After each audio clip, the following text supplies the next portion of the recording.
Howdy folks, welcome back to Albie's Backyard Texas Barbecue. Today I'm going to be showing you guys how to do a Texas style SPG rub.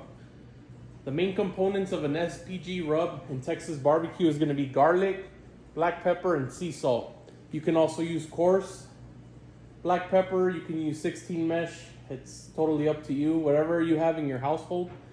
As you can see, here's what I have in my spice cabinet. I'm going to be using fine sea salt. I'm going to use restaurant style black pepper and the McCormick garlic powder. As I stated, that's the basis for Texas barbecue. You can add your twist of rubs.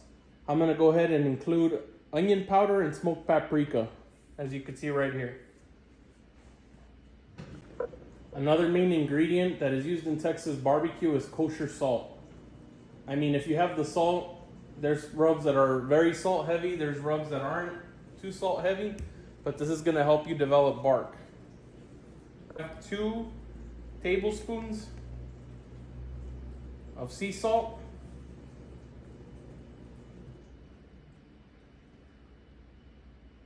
I'm going to include 2 tablespoons of restaurant style black pepper.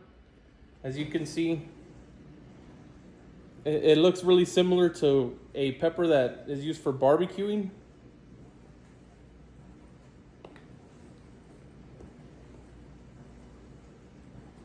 I'm going to go ahead and include the garlic, and I'm going to mix these flavors around before I add the other 2 ingredients that I intend on using. Remember, this is just the basis. You can just do these 3 ingredients and you have your SPG, and it's an all-purpose SPG that you can use on any barbecue bite that you may be preparing. Just like that, just give it the old mix. Make sure all the pepper and salt and garlic mix well together before you include the onion powder and the smoked paprika. Like I mentioned in my previous video, I do have a barbecue rub shaker. I'm gonna go ahead and be placing everything that comes out of this in here. There are 3 methods of placing rub on your meats. There's a finer one, there's a bigger one. It just depends on your liking. Include the smoked paprika.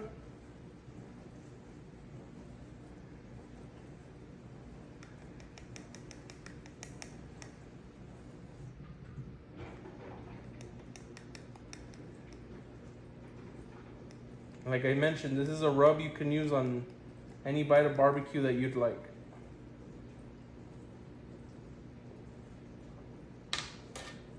It's gonna change the color.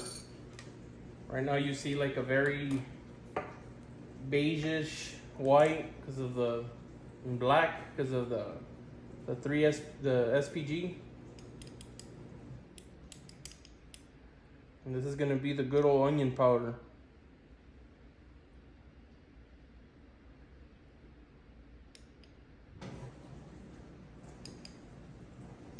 Stinks.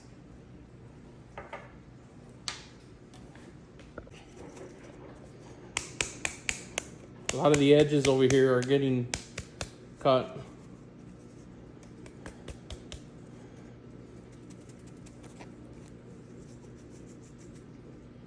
That's the type of consistency you want to have on your rub after it's shaked. So I like to do my rubs shakes in here before I go ahead and put them in there, just so I could see more or less everything is combined. So as I mentioned, this is going to be a very simple Texas style cook. I got right here some spare ribs that I'm going to be trimming down. I'm not sure if I'm going to cut them St. Louis style at this time. I'm just going to kind of look at the rib, inspect it. If I feel that they need to be trimmed down, I'm going to go ahead and do so, square them off, get rid of the mohawk in the back. So first and foremost, we're going to take these out and pat them dry. As you can see, it's got the mohawk. We got the thick layer of meat up here. So I'm gonna go ahead and square these off. I am making these for my stepdaughter. She requested ribs for her birthday. So right here, I'm gonna go ahead and trim approximately this much meat off of the edges. I'm gonna square it off right here.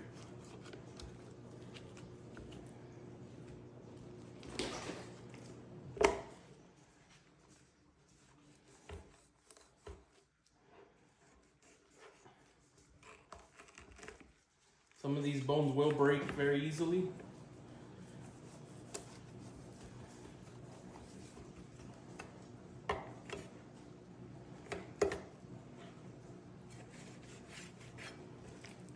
And I am going to be seasoning them with the SPG that you have right here.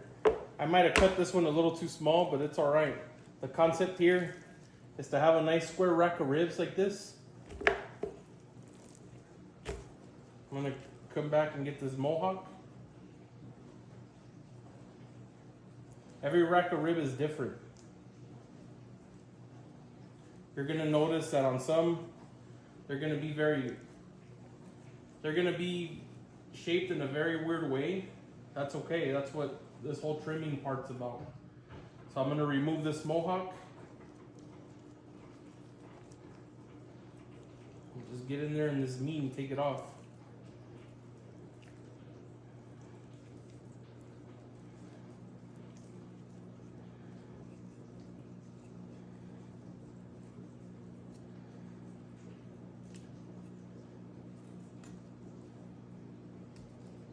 I'm going to be leaving the membrane on for this cook.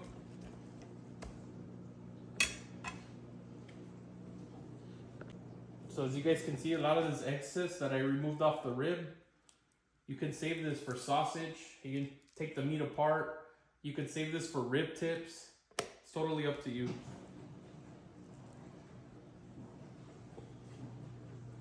And just as I mentioned, you can come up here and pat dry this rack before you apply your binder.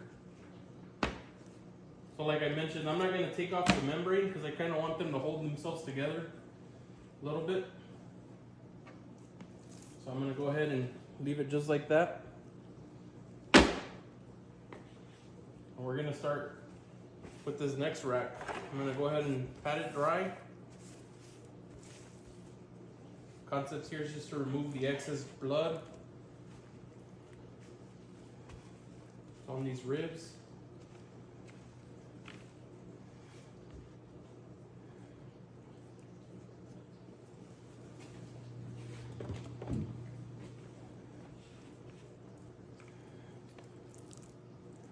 And just like that on this back side, I'm gonna go ahead and square it off.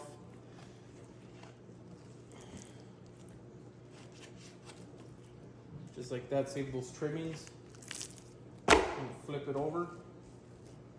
You want to make sure that there's nothing hanging off of it, like this piece of fat right here.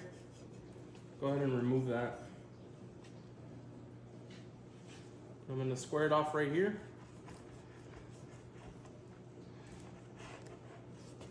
Sometimes you'll cut on bone, you just got to be very careful. That's why it's important to pat dry the ribs before you get in there and start cutting it. And just like that,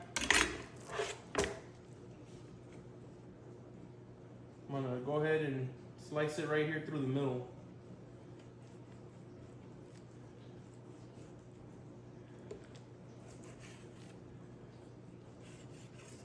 This one's a beautiful rack of ribs. Look at that.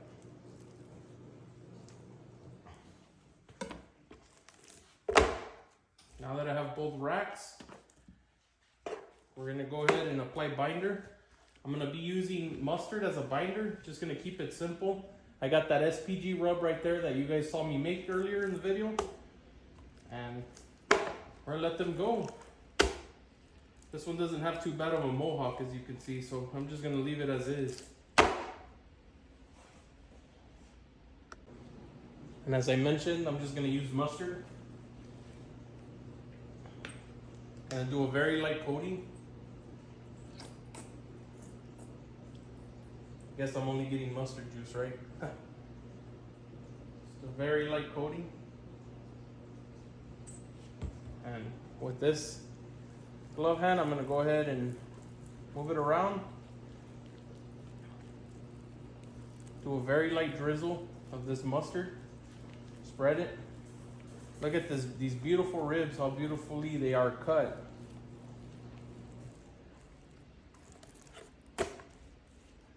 You know, this was the very first cut of barbecue that I ever made that got me into barbecuing. This is really easy for somebody to do. These ribs are foolproof. You can literally make ribs on any type of cooker, any type of charcoal grill. I started on a barrel charcoal grill and I made these on using a snake method, and they came out good. And just like that, here I'm gonna apply your binder. The benefit of this tray right here that you see, you don't see my traditional cutting board, but this is a bird rock. So with this bird rock, you can go ahead and collapse the sides up, and then you can apply your rub. Eliminates from making a mess on your counters. And just like that, give it your rub. The beauty of doing this before you cook is it's gonna allow, the rub's gonna pull your moisture out of your meat.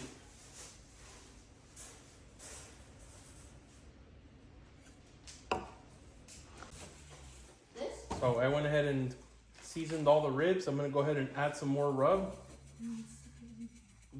so we can develop that beautiful bark that we're looking for before we wrap.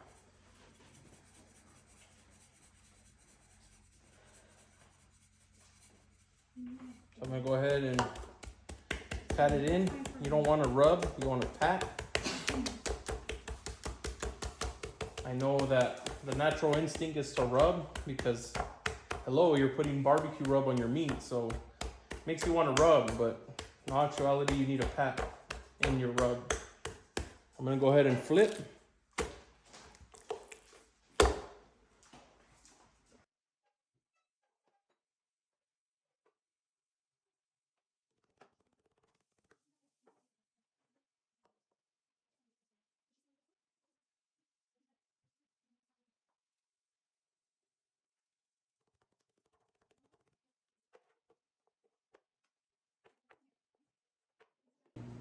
Finally, I can go ahead and place this bird rock lid on top of it. I'm gonna be doing this cook tomorrow, so I'm gonna go ahead and place the lid over and just put it in the fridge. See, it won't take much space. So here we are the next day. I'm gonna go ahead and place the ribs on the Rectech. I got the Rectech running at 225. Make sure that on your ribs, you have even coating of your seasoning. Like I mentioned, I put the SPG all over these ribs and they're looking nice. I'm gonna put the thicker one in the back and the smaller rack in the front. We're gonna go ahead and alternate them during the cook.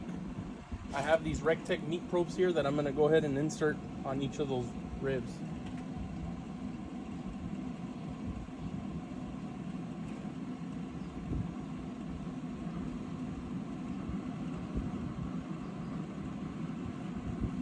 Trying to find the spot where I can place the probe without any issues.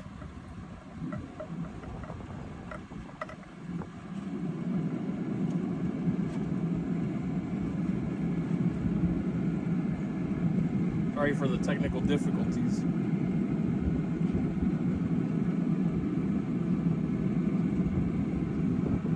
There we go.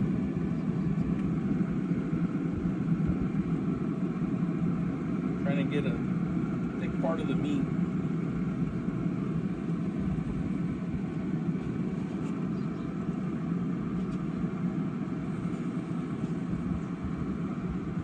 There we go. Now we can go ahead and shut the lid and let them ride for about an hour or so I can go ahead and spritz them. So we are at the hour mark. These are what our ribs are looking.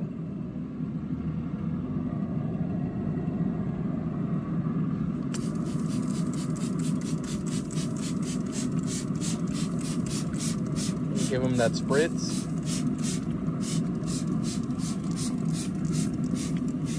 Good old apple juice spritz.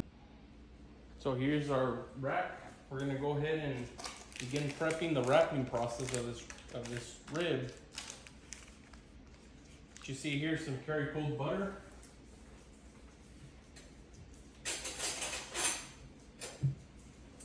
We're gonna go ahead and cut 4 pieces.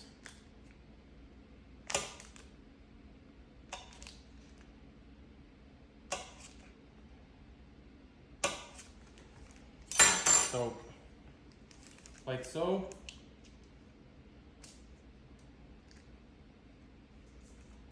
I'm gonna go ahead and spread out the 4 pads of butter.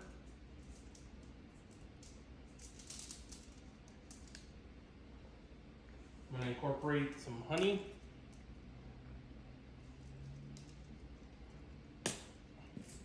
I'm gonna put them face down.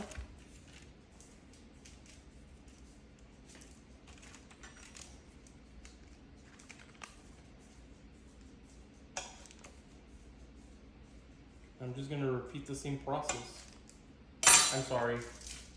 I need to add some light brown sugar. I just remembered. I apologize for that.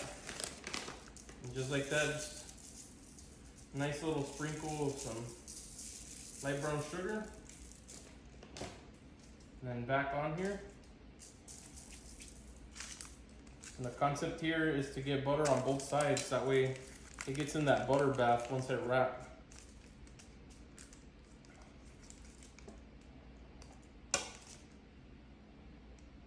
Just like that. As you can see, some of the butter's already melting. And same concept. We're gonna go up here.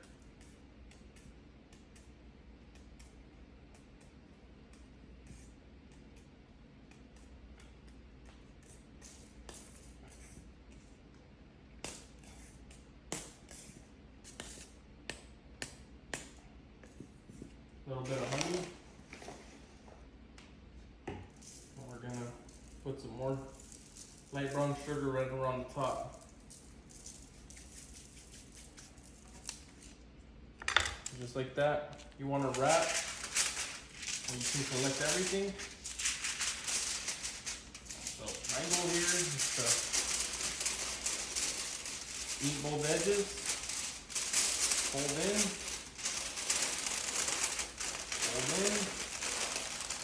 you get that nice tight fold.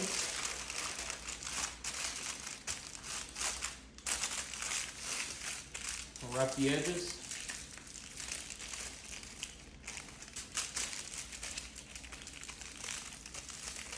Just like that.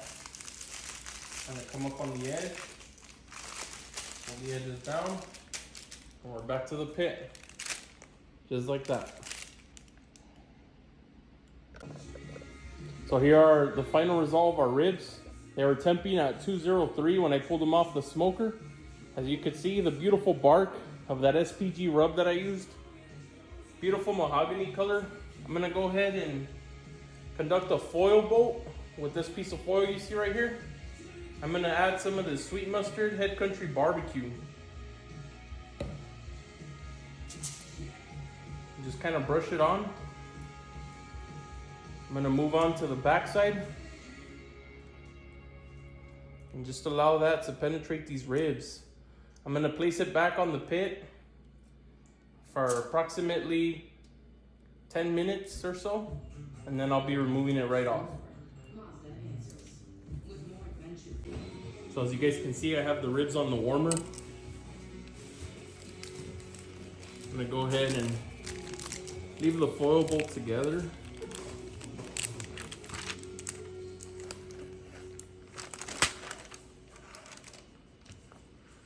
I'm gonna go ahead and slice these, placing them back in the foil bolt.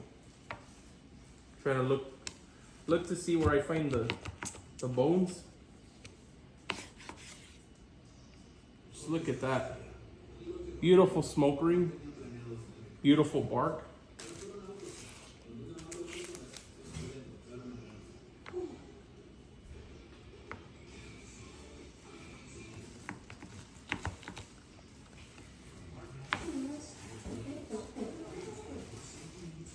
Beautiful bark.